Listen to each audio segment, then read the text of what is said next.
Hello, Ducks fans. I'm back. Did you miss me? Nope. Welcome to a new QUACKAST episode. I know I'm a few games behind, but I'll do a quick recap of some of the games that we missed. In our last 11 games, the Ducks have really fallen off of a cliff. Our last 11 games date back to December 17th, where we are now 2-7-2. And in our last two games, the Ducks have yet to score a goal. Terrible. Getting shut out first by the Colorado Avalanche, or by the Chicago Blackhawks, and then at home, getting shut out by the Colorado Avalanche. And as if it couldn't get any more impossible, we are playing tonight the two consecutive time defending Stanley Cup champion, Tampa Bay Lightning. Yep, this one's going to get ugly and pretty quickly. So, since we've been away, the Ducks, as I said, have really struggled. I've missed the last 6 contests in which we lost all of them except the one on the 9th against Detroit, where we had Lukas Dostal make his first career start, winning it in the shootout, which was unbelievable. Comtois scored his first goal of the season in that game, which was so good to see. He had worked so hard and made all great plays throughout the season when he was playing in our games, of course. Finally getting rewarded there. It was a great pass from Rickard Rakell. Other games, they weren't great. We couldn't get puck battles won. We were too predictable in our own end and not much forecheck. And the Minnesota Wild game could attest to that, where we got outscored on 7-3, and the Wild just had all the momentum in that game. It was a wild and woolly affair, but the Wild won that game 7-3.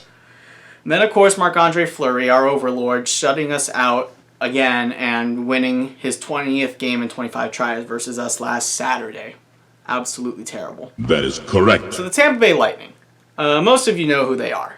They are insanely good, and they even have Ducks legend Corey Perry now on their team. We'll see him tonight. When Corey Perry was with the Stars last season, 2 seasons ago, just before we had the shutdown, he was serving a suspension in a game in which the Stars were coming to the Honda Center, so we didn't get to see him in that game. But we will get to see him this time. He'll be on Tampa Bay's third line, and I would say keep your eye out for him as well, along with guys like Steven Stamkos, Nikita Kucherov, Victor Hedman, and Braden Point. If Braden Point wasn't in their lineup would be pointless, but not talentless. That is correct. The Lightning come into this game 27-9-5. Impressive! Their goalie, Andrei Vasilevsky, is a future Hall of Famer with how good he is. He's very big, and he's very tough to beat.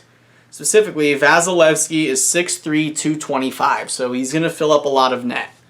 Trevor Zegras is a player to watch for us, and I expect him to make some good plays, but I don't expect him or anybody on the Ducks to score a goal. Also, keep your eye out for Ryan Getzlaf, who is our leading goal scorer, or leading assist man, with 20. Or 22, actually. Troy Terry, who is out on NHL's virus protocol, is our current goal-scoring leader at 22. So in case you guys haven't heard, the Ducks are having a major COVID issue, and the latest victim to fall to that would be our head coach of Dallas Eakins. How crazy, I know. So with Dallas Eakins out, assistant coach Mike Stothers will be the coach. Now, Ducks fans were telling me that Eakins is not a good coach, and I absolutely agree. I have not liked his coaching style. So I also am reading here that Jeff Ward and Joe Piscotti, a couple of our other assistant coaches, are also out on COVID protocol. Oh, no. So with only Mike Stothers as the assistant coach, I think the Ducks are going to have to call up some parking lot attendants or some maintenance workers. You got a mask? Okay, you're in. So that's essentially how it's going to go. And that reminds me of that Rangers game against the Flyers in the shortened season where they had no coaching staff and they kicked the Flyers' butts 9-0. Now, that's two different teams, and I don't think at all that that's going to happen. I still expect the Ducks to get shut out by a score of 4-0 tonight. Are you sure about that? Hopefully I'm wrong. John Gibson is expected to start for our Ducks tonight. And some ways that I think the Ducks can be successful is you've got to be as fast as lightning, if not quicker. Secondly, We got to win the puck battles and get good forecheck pressure because they have a very good defense with guys like Victor Hedman, who I mentioned a little earlier. Like, those are the biggest things. Like, we need John Gibson to stand on his head and then some, and we also need that puck battles winning and the aggressive forecheck. Just look at how we did it. Even though we got shut out by Colorado, I thought the forecheck looked really good. We were winning a lot of puck battles, and we did end up outshooting Colorado, which is something that's not easy to do. So that's a tip of the cap worthy moment, but they didn't score any goals in that game. So got to try to continue winning those puck battles. Just crash the net, follow your shot to the net, make your consecutive passes before you establish your forecheck. Don't be predictable in your own end, and you should have a chance to beat the big Andrei Vasilevsky. Hopefully they can. The Lightning are down one of their better defensemen, not named Victor Hedman, in Eric Cernak, who is still a young defenseman, very stay-at-home-like, but he's a smart player. And then one of their underrated forwards is also out, in Andre Palat with lower body injury. Ouch!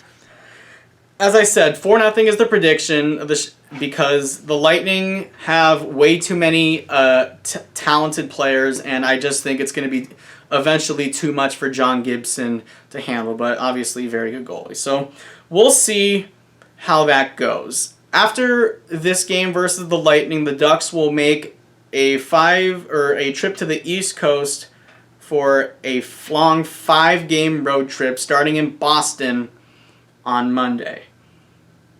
We'll see how that goes, and we'll discuss that road trip on our next episode. Alright everyone, that's going to do it. I know this episode was a bit quick, rushed, scattered, and not very well made, but hey, I'm not good. That's fine. Remember to click like if you liked this video, somehow if you did. Subscribe to this channel if you have yet to do that already. And remember to leave your comments in the comments section down below. Alright everyone, we'll see you on the next episode. Go Ducks, and let's see if we can score a goal tonight.